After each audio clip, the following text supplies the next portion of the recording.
మల్లారెడ్డి కాలేజీలో తీవ్ర ఉద్రిక్తత నెలకొంది. కాలేజీలోకి కాంగ్రెస్ నేత మైనంపల్లి ఎంట్రీ ఇచ్చారు. ఆందోళన చేసిన విద్యార్థులకు మైనంపల్లి మద్దతు పలికారు. కాలేజీ యాజమాన్యంతో మాట్లాడారు మైనంపల్లి.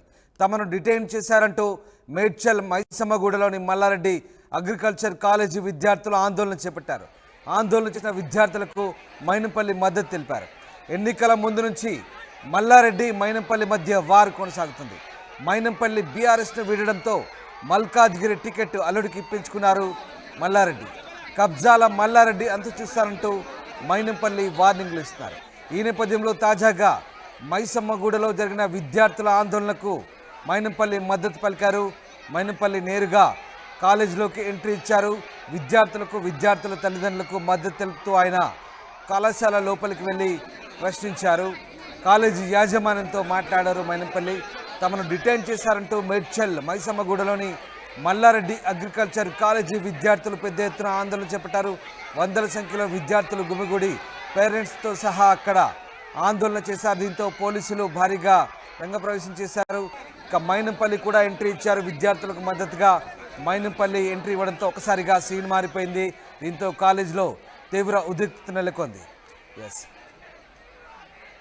మైనంపల్లి ఈ సందర్భంగా విద్యార్థులు అలాగే పేరెంట్స్ను ఉద్దేశించి ఆయన వాళ్ళకి మద్దతు తెలిపారు. అలాగే కాలేజీ యాజమాన్యంతో మాట్లాడారు. మైనంపల్లి ఏం మాట్లాడారు ఒకసారి చూద్దాం.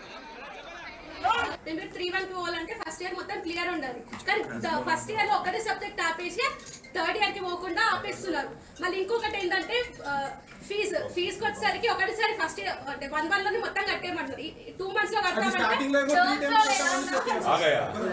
టర్మ్స్ లో కట్టాలి అని అంటే లేదు ఒకటిసారి కట్టేయండి, లేకుంటే హాల్ టికెట్స్ ప్రొడ్యూస్ చేయం 1-1 కి లేదా ఇప్పుడు సెమిస్టర్ కి అని అంటున్నారు. ఈవెన్ మళ్ళీ ఇప్పుడు కన్వర్జేషన్ కి అది ఇది అని చెప్పి చేసేస్తున్నారు. ఎప్పుడు కట్టారు ఫీజు మీరు లాస్ట్? ఏ రోజు కట్టారు? ఆగమ్మా 1 week బ్యాక్ కట్టారా, 10 days బ్యాక్ కట్టారా, 1 month బ్యాక్ కట్టారా? కాలేజ్ స్టార్టింగ్ అప్పుడే మొత్తం కట్టేసేయండి, లేకుంటే అలో చేయమని చెప్పి. ఎంతమంది ఎలిజిబుల్ అసలు యాక్చువల్ గా అగ్రికల్చర్ కాలేజ్ లో ఇప్పుడు మీరు 3rd year చేస్తున్నారు, అసలు ఎలిజిబుల్ ఎంతమంది? 120 members అయితే మరి ఎంతమంది స్టూడెంట్స్? ఒక్కొక్కరు మాట్లాడు. As per ICAR rules, okay, all the faculty should be in the PhD state. Okay, PhD చేస్తేనే వాళ్ళు ఇక్కడ ఫ్యాకల్టీ ఐకార్ రూల్ ప్రకారం వాళ్ళు ఇక్కడ పని చేయాలి. PhD చేయకపోతే వాళ్ళు ఇక్కడ కూడా ఐకార్ రూల్స్ ప్రకారం ఇక్కడ పని చేయొద్దు. అలాగే నాకు సార్ ఫర్ ఎగ్జాంపుల్ నా చెప్తే సార్ ఫర్ ఎగ్జాంపుల్ నాది ₹1,00,000. ఇప్పుడు ఫస్ట్ నువ్వు PhD అంటున్నావు, అటువంటి వాళ్ళు చేస్తున్నారు ఎక్కడ ఎవరైనా PhD లేదు? PhD చేస్తున్నారు సార్, లేదు సార్, PhD వాళ్ళు లేదు. యాజ్ పర్ రూల్స్ ప్రకారం లేదు సార్. ఓకే, PhD కంపల్సరీ చేస్తేనే ఐకార్. సిఏ గారు మీరు వచ్చడం కాదు, ఇప్పుడు యాజ్ పర్ నామ్స్ లేకపోతే ఇమీడియట్ స్టూడెంట్స్ తో తీసుకొని case against them he has to be taken behind bars. This is very serious. ఎందుకంటే ఎక్కడ కూడా మీరు ఇమీడియట్ వచ్చారు, మరి ఎవరు చెప్తూ వచ్చారు? ఆగండి, మాట్లాడకండి, డోంట్ ఇంటరప్ట్. అరే నేను మాట్లాడి మనం డిసిప్లిన్ లేకపోతే ఎట్లా? మనం తప్పులో రావద్దు. Let me speak. ఇప్పుడు మీరు వచ్చారు, వచ్చినప్పుడు ఇంతకు ముందు కూడా ఇంట్లో సూసైడ్ అయిందో మర్డర్ అయిందో తెలియదు, లోపల కూడా తప్పుకొచ్చింది. ఇటువంటి ఏమి కూడా జరిగాయి. 5 సంవత్సరాలు ఒకటే పని. మల్లారెడ్డి కాలేజీలోకి మైనంపల్లి ఎంట్రీ ఇచ్చారు. దీంతో ఒక్కసారిగా సీన్ మారిపోయింది.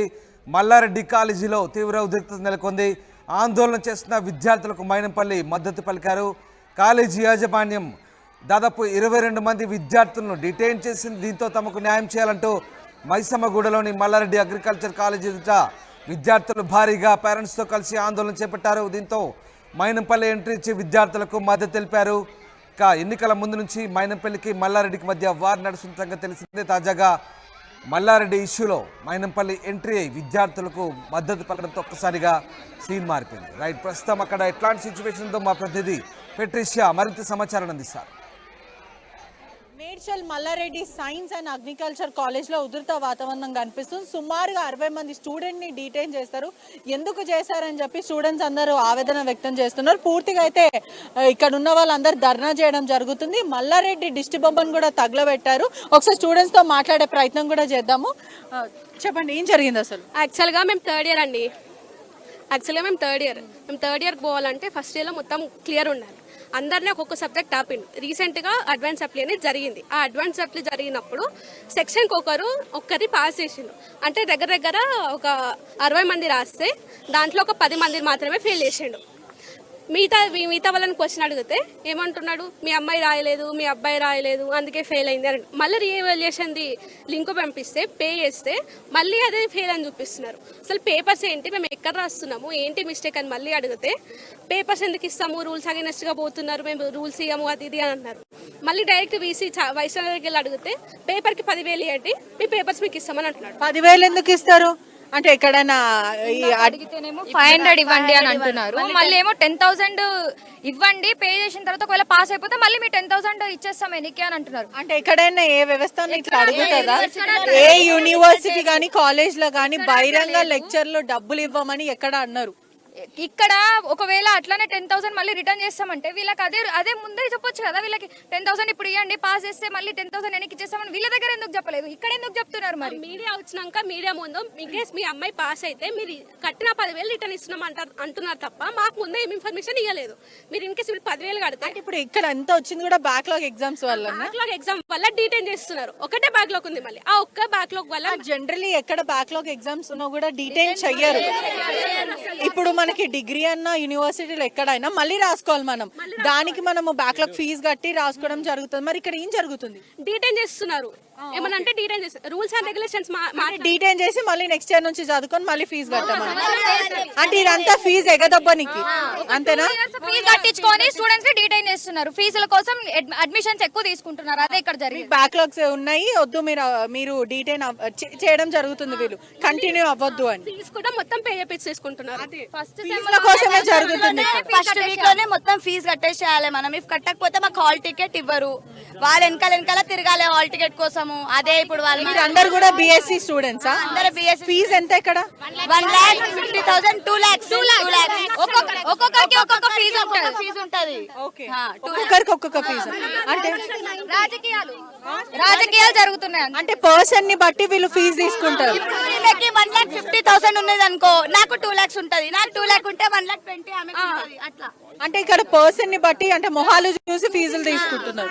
వెరిఫికేషన్ చూసి దాన్ని బట్టి రికమెండేషన్స్ చేసుకొని బ్యాక్గ్రౌండ్ ఏముంది, ఇన్ కేస్ వీళ్ళ దగ్గర నుంచి ఎక్కువ తీసుకోగలిగితే ఎక్కువ ఇచ్చేస్తున్నారు. చాలా దారుణం అయితే. అంటే ఇక్కడ జనరల్లీ బ్యాక్లాగ్స్ ఎక్కడ ఉన్నా మళ్ళీ మనము సప్లీ ఫీజు కట్టుకొని రాసుకుంటాం, కానీ ఇక్కడ డీటైన్ చేసి వీళ్ళు మళ్ళీ 1 year చదివించి వీళ్ళు ఫీజుల కోసం ఇదంతా చేస్తున్నారు. రేపు ఎగ్జామ్ ఉన్నదా ఈ రోజు ఇచ్చి రిజల్ట్స్ అప్పటికప్పుడు మేము ఎవరినైనా అడగాలి. మేము అది కూడా మేము ఇంటికి వెళ్ళినాక ఇచ్చి రిజల్ట్స్ ఎవరినైనా అడగాలి. మేము అది అలా అవుతుంది, కావాలని చేస్తురా, ఎలా చేస్తురా. యూనివర్సిటీలో ఎలా ఉంటది మొత్తం అన్ని చూసుకుంటే కూడా ఫుడ్ సరిగ్గా ఉండదని అనేక ఆరోపణలు అనేక ఆరోపణలు వస్తున్నాయి. ఫుడ్ సరిగ్గా ఉండదని మీరు గతంలో కూడా చాలా సార్లు ధర్నా చేయడం జరిగింది. దయచేసి ఒకళ్ళు వెనకాల ఒకళ్ళు మాట్లాడు. ఇప్పుడు ఇంకొకటి ఏంటంటే మొత్తం 90,000 ఒక్క 1 year ఉన్నారంటే హాస్టల్లో 90,000 కట్టాలంట. ఒకటేసారి ఎలా కడతారు అక్క? మళ్ళీ కాలేజ్ లో కూడా మళ్ళీ ఫీజు మొత్తం ఒకటే ఫీజు లాగా లేదా మీకు? 1 second టర్మ్ ఫీ ముందు చెప్పారు 2 terms అన్న 3 terms అన్న ఉంటదని. తర్వాత ఏం చేసారు, సింగిల్ పేమెంట్ చేసేయాలంట. ఎట్లా చేస్తారు అక్క పేరెంట్స్?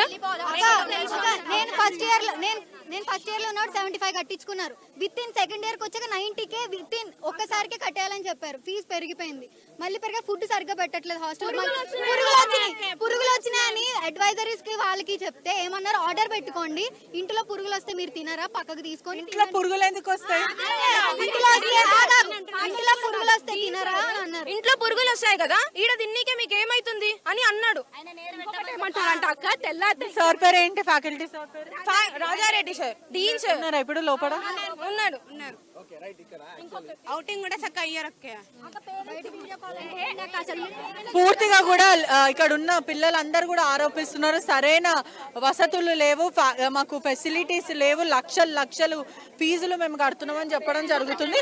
ఇక్కడ కొంతమంది మద్దతు పలికిన వాళ్ళపైన కూడా దాడి చేశారు. మనం ఇక్కడ చూడొచ్చు కూడా వాళ్ళపైన పూర్తిగా గాయాలు కనిపిస్తున్నాయి. ఏం జరిగింది చెప్పండి. యాక్చువల్లీ ఏంటంటే ఒక 60 members ఇట్లా మమ్మల్ని డిటైన్ చేసిరని చెప్పేసి మైనంపల్లి హనుమంతరావు దగ్గరికి అన్న దగ్గరికి వచ్చారు. ప్లస్ ఇంకొకటి ఏంటంటే మా దగ్గర కూడా వచ్చి ఇట్లా ప్రాబ్లం ఉందన్న, ఇట్లా మీరు సోషల్ వర్కర్ కదా, మీరు పని చేస్తారు కదా, కొంచెం చేయండి. ఏంటంటే ఇట్లా ప్రాబ్లం ఉంది. ఏం ప్రాబ్లం ఆగండమ్మా, ఏం ప్రాబ్లం ఉంది అని చెప్పేసి నేను అడిగిన. ఇట్లా డిటైన్ చేసేసి మా ఎగ్జామ్ రాయనిస్తలేరు, మమ్మల్ని రాయనీయకపోతే మేము ఏం చేయాలా, మా ప్రాణాలు పోవాలా, మా ఇంట్లో ఫీజులు కట్టుకుని మేము హాస్టల్లో ఉంటున్నాం, మేము ఏం చేయాలో అర్థమవుతలేదు, మేము దొంగతనంగా ఇప్పుడు బయటికి వచ్చి మీకు చెప్తున్నాం అన్న అంటే సరే అని చెప్పి మేము కాలేజ్ దగ్గరికి వచ్చినాం. కాలేజ్ దగ్గరికి వస్తే వీసీ ఏమంటాడంటే మాకు సంబంధంలో నువ్వు ఓరికి చెప్పుకో అన్నాడు. చెప్పుకో అంటే ఇక మాకు నెత్తి తిరిగింది. మల్లారెడ్డి అసొంటోడు ఇప్పుడు ఇన్ని కాలేజీలు నడిపిస్తుండు, వాడు దొంగలు అందరికీ తెలుసు. పోనీ అని చెప్పి ఎందుకు మంచిగా మర్యాదగా మాట్లాడదాం అనే వారికి వీళ్ళని కనీసం తిండి సగా పెట్టాడు, ఫీజుల మీద ఫీజులు. ఏం చేసా ఇక్కడ ధర్నా చేసే వరకు ఏం చేసి పోలీసులను పిలిపించి మస్తు కొట్టించింది. ఇట్లా నేనేమంటున్నా, కొట్టిపి బాధ ఏం లేదు, వీళ్ళకి న్యాయం జరగాలని ఇంత దూరం వచ్చినప్పుడు నువ్వు ఇన్ని కోట్లు సంపాదించినావు, 100 కోట్లు ఇస్తా అంటున్నావు, పిల్లల తిండి కూడా గుంజుకుంటున్నావు. నీకేం బతుకురా బాయ్, ఇది ఒక బతుకారా? ఇది ఒక బతుక? నేను జీవితంలో నేను ఒకటే అడుగుతున్నా, 500 కోట్లు ఇస్తా అంటున్నావు పోయి కాంగ్రెస్ లా, నీ అమ్మ పిచ్చకుంటోడా? ఈ పిల్లలకి చదువు మంచిగా చెప్తే వీళ్ళే కదరా నీకు బంగారం రేపు పొద్దుగాల. నీకెందుకు 500 కోట్లు కట్టుకొని పోతావురా పైనకి? 1000 కోట్లు అంటావు, 2,000 కోట్లు అంటావు, చచ్చిపోతావా తీసుకొని? పోయేటప్పుడు కట్టుకొని పోతావా? నేనేమంటున్నా, 100 కోట్లు పెట్టుకోరా, 100 కోట్లు నీకు ఒక 100 కోట్లకి ఎంటికల్ లేక సమానం కదా. సరే ఆ 100 కోట్లు పిల్లలకి పెట్టి ఆ రియంబర్స్మెంట్ పైసలు కూడా నువ్వే చూసుకొని పిల్లలకి ఫ్రీ ఎడ్యుకేషన్ ఇచ్చి తిండి మంచిగా పెడితే నీ జీవితంలో నువ్వు చచ్చినా కానీ నరకంకి పోరా స్వర్గంకి పోతావని చెప్పి చెప్తుంటే కూడా నువ్వు వింటలేవు. ఈ కాలేజ్కి వస్తే పోలీసులను పెట్టి కొట్టిస్తావురా కొడుకను? అరే గుర్తుపెట్టుకో, ఇన్ని రోజులు అయిపోయిందో అయిపోయింది. నువ్వు ఒక ఎట్లా, నేను పూలమ్మినండి, నేను పాలమ్మినా, ఏమమ్మితోరా? అన్నమ్మిండు, పూలమ్మిండు, బోర్వెల్ వేసిండు, పాలమ్మిండు, ఏడమ్ముతాడ కబ్జాలు పెట్టిండు. కబ్జా నాక దొంగ, చోర్, బ్లాక్ మెయిలర్ మల్లారెడ్డి. రేవంత్ రెడ్డి అన్న గుర్తు పెట్టుకో, రేవంత్ అన్న తెలుసు కదా, ఆట మొదలు పెట్టలేదు, స్టార్ట్ చేయలేదు, ఇంకా స్టార్ట్ చేసిండు అనుకో. నాకు చూడొచ్చు, గుర్తు పెట్టుకో, పని చూసుకోవాలా, యాద పెట్టుకో. అక్క మాకు ఇప్పుడు పురుగులు వచ్చింది, ఒక్క నిమిషం ఆగండి. మాకు హాస్టల్ ఫుడ్స్ లో పురుగులు వచ్చాయి. క్వశ్చన్ చేస్తే రేపు తెల్లారితే ఎగ్జామ్లు ఉన్నాయి, పోయి చదువుకోండి, ఇష్యూ చేయకని చెప్పింది. ఈ వీడియోలు దానికి మెసేజ్ కూడా ఉన్నాయి మా దగ్గర. మళ్ళీ ఇంకొక మాట ఏంటంటే బీటెక్ వాళ్ళకి ఎగ్జామ్స్ లేవు, మీకు ఉన్నాయి. రేపు బీటెక్ వాళ్ళు రేపు మొత్తం రోజంతా కూర్చుంటారు, మీరు కూర్చోగలుగుతారా? మీకు ఎగ్జామ్స్ లేవా, పోయి చదువుకోండి. పూర్తిగా చూడండి, మల్లారెడ్డి యూనివర్సిటీ ఏదైతే కాలేజ్ లో మనం అగ్రికల్చర్ అండ్ సైన్స్ కాలేజ్ లో ఉన్నామో వీళ్ళందరూ స్టూడెంట్స్ అందరూ తిరగబాటు చేస్తున్నారు. ఓన్ మల్లారెడ్డి ఇన్స్టిట్యూట్ వాళ్ళే చెప్తున్నారు, ఇక్కడ మాకు చాలా ఇబ్బందులు ఉన్నాయి, చాలా బాధలు ఉన్నాయి, మాకు పూర్తిగా మాకు ఎటువంటి వసతులు ఇవ్వట్లేదు, లక్షలు ఫీజులు కట్టించుకుంటున్నారు. మమ్మల్ని బ్యాక్లాగ్ ఉన్న కారణం వల్ల మమ్మల్ని డీటైన్ చేశారు. డీటైన్ చేయడమే కాదు, ఆ డీటైన్ చేసినందుకు మళ్ళీ మీరు నెక్స్ట్ ఇయర్ ఫీజు కట్టి మళ్ళీ రీ అప్లికేషన్ పెట్టి జాయిన్ అవ్వడం ఎంత దారుణమో చూడండి. స్టూడెంట్స్ అందరు కూడా ఆవేదన వ్యక్తం చేస్తున్నారు, ఎంత అన్యాయం చూడండి. పూర్తిగా కూడా స్టూడెంట్ వేల మంది స్టూడెంట్స్ అందరూ ధర్నాకి దిగారు. మల్లారెడ్డి బొమ్మని కూడా తగలబెట్టారు. మనం ఇక్కడ విజువల్స్ లో చూడొచ్చు, భారీ బందోబస్తు అయితే ఏర్పడింది. స్టూడెంట్స్ అందరినీ చెదరగొట్టే ప్రయత్నం చేస్తున్నారు పోలీసులు. అంటే ఇక్కడ వచ్చిన సోషల్ వర్కర్స్ వీళ్ళందరినీ కూడా భయప్రాంతులకు గురి చేసి వాళ్ళని కొట్టడం అయితే జరిగింది. పూర్తిగా అయితే పోలీసులు బందోబస్తు ఉన్నారు, ఎటువంటి ఇబ్బందులు కాకుండా, ఎటువంటి ఇక్కడ న్యూసెన్స్ జరగకుండా పోలీసులు అయితే బందోబస్తు ఏర్పాటు చేశారు. ఎంత దారుణం అంటే ఇక్కడ ఉన్న మల్లారెడ్డి ఇన్స్టిట్యూట్ లో పిల్లలని ఎవరైతే backlog generally year school college fees కట్టుకొని మళ్ళీ బ్యాక్లాగ్ ఎగ్జామ్స్ కట్టుకొని అలా పాస్ అయ్యారు, కానీ ఇక్కడ మాత్రం పిల్లలని అతి దారుణంగా డబ్బుల కోసం దిగజారి పిల్లలని డీటైన్ చేయడం జరుగుతుంది. డీటైన్ చేసిన తర్వాత నువ్వు మళ్ళీ ఫస్ట్ ఇయర్స్ నుంచి చదవాలి, మళ్ళీ నువ్వు 2 లక్షలు కట్టాలి ఫీజు అని చెప్పి ఇది ప్యూర్ ప్రాపర్ బ్లాక్మెయిల్ అని చెప్పొచ్చు. మల్లారెడ్డి దారుణాలు రోజుకి పెరిగిపోతున్నాయి. ఒకవైపు చెరువులు, కుంటలు, ఇంకోవైపు భూములు, ఇవన్నీ కబ్జా కాకుండా ఇప్పుడు పిల్లల పొట్ట కూడా కొట్టే ప్రయత్నం అయితే చేస్తున్నారు. పిల్లల పేరెంట్స్ కూడా ఇప్పటి వరకు వచ్చి ఆవేదన వ్యక్తం చేస్తారు. ఇక్కడ కూర్చొని ఆందోళన అయితే చేశారు. మైరంపల్లి దీనికైతే స్టూడెంట్స్ తరఫున నించున్నారని అయితే తెలుస్తుంది. మనం ఇక్కడ విజువల్స్ లో కూడా చూడొచ్చు, దిష్టి బొమ్మను అయితే తగలబెట్టడం జరిగింది. మల్లారెడ్డి డౌన్ డౌన్ అంటూ పిల్లలందరూ కూడా స్లోగన్ చెప్పడం అయితే జరిగింది. పూర్తిగా అయితే ఇది చాలా దారుణమైన విషయం. వీళ్ళందరూ కూడా ఈ ఫ్యాకల్టీ యాజమాన్యం అంతా కూడా పూర్తిగా డబ్బులకి దిగజారి ఒకవైపు అన్నంలో పురుగులు వస్తుంటే కూడా అవే తినిపిస్తున్నారు. గతంలో కూడా ఇట్లాంటి కేసులు చాలా జరిగినాయి. పిల్లలందరూ ఏకమయ్యి ఇది మాకు అన్యాయం జరుగుతుంది, వీళ్ళు అనవసరంగా మమ్మల్ని బ్యాక్లాగ్స్ కారణంగా డీటైన్ చేస్తున్నారు, ఇది ఎక్కడ ఏ యూనివర్సిటీ కాలేజ్లో ఇలా ఉండదు. ఫస్ట్ ఇయర్ ఒకవేళ బ్యాక్లాగ్స్ ఫెయిల్ అయితే మళ్ళీ నెక్స్ట్ ఇయర్ కాలేజ్ ఫీజు కట్టుకొని నెక్స్ట్ ఇయర్ బ్యాక్లాగ్స్ కట్టాలని వీళ్ళు మాత్రం డీటైన్ చేసి మళ్ళీ మొదటి నుంచి ఫీజుల కోసం దిగజారి ఇదంతా చేస్తున్నారని స్టూడెంట్స్ అంతనే లేదు అని చెప్పి స్టూడెంట్స్ చెప్పడం అయితే జరుగుతుంది. చెప్పు.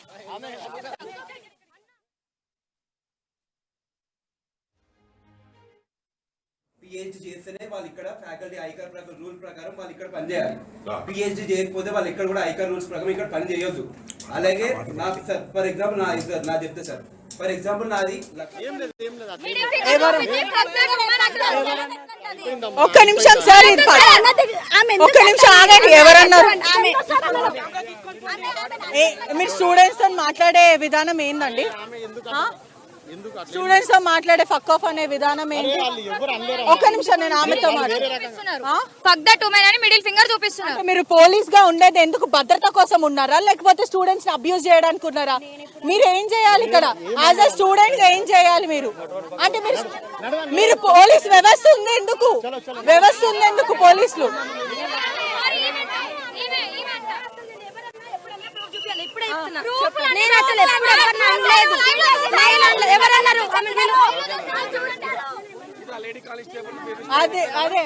ఇట్లా ఇట్లా మాట్లాడడం కరెక్ట్ కాదమ్మా. ఆడపిల్లలతోటి ఆడపిల్లలకి రక్షణ ఇయ్యాలా?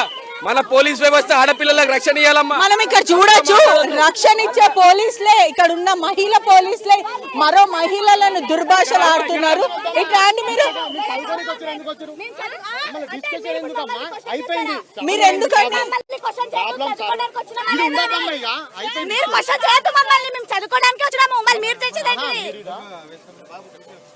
మహిళ పోలీసులు అలా మాట్లాడడం కరెక్ట్ కాదు సార్. అలా మాట్లాడొద్దు. ఫ్యాకల్టీ డైరెక్ట్ గానే బెదిరిస్తున్నారు. వీడియో చేసి డీన్ కి పెడతాము, మీరు ఇట్లా ప్రొటెస్ట్ చేస్తాను డైరెక్ట్ గానే బెదిరిస్తున్నారు మమ్మల్ని. సౌజన్య రమ్మని చెప్పండి బయటకి, హాస్టల్లో ఉంది కదా. మనం చూడొచ్చు కూడా ఇక్కడ ఉన్న పోలీసులు కూడా స్టూడెంట్స్ కి సపోర్ట్ చేయకుండా వీళ్ళు స్వతంత్రం దొరికింది. ఇప్పుడు ఇన్ని రోజులు మీడియా రాలేదు లోపలికి. మేము మాలాంటి ఎవరు కూడా రాలేదు కాబట్టి వాళ్ళకి స్వతంత్రం వచ్చింది. ఇప్పుడు కాలేజీలో ఇంతగానం దౌర్జన్యం జరుగుతుంది కాబట్టి వాళ్ళు చెప్పుకుంటారు అంతే, వాళ్ళ బాధలు వాళ్ళు చెప్పుకుంటారు అంతే తప్పించి ఇంకేం చేస్తలేరు కదా. వాళ్ళు ఏం వ్యతిరేకంగా చేస్తలేరు, వాళ్ళు ఇంకేం చేస్తలేరు, ఆడపిల్లలు కాబట్టి అర్థం చేసుకోండి.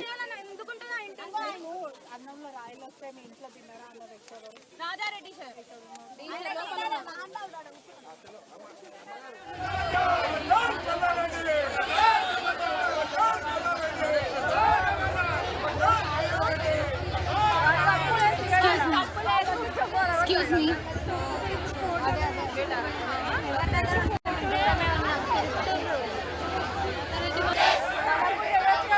నేను 3-1 పోవాలంటే ఫస్ట్ ఇయర్ మొత్తం క్లియర్ ఉండాలి. కానీ ఫస్ట్ ఇయర్ లో ఒకటే సబ్జెక్ట్ ఆపేసి థర్డ్ ఇయర్ కి పోకుండా ఆపేస్తున్నారు. మళ్ళీ ఇంకొకటి ఏంటంటే ఫీజుకి వచ్చేసరికి ఒకటిసారి ఫస్ట్ ఇయర్ అంటే 1 లోనే మొత్తం కట్టేయమంటారు. 2 months లో కట్టామంటే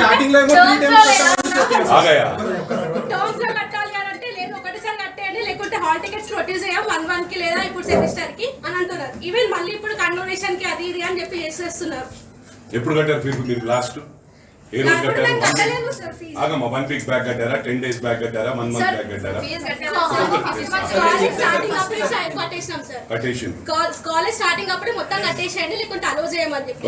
ఎంతమంది ఎలిజిబుల్ అసలు యాక్చువల్ గా అగ్రికల్చర్ కాలేజ్ లో ఇప్పుడు మీరు 3rd year చేస్తున్నారు, అసలు ఎలిజిబుల్ ఎంతమంది?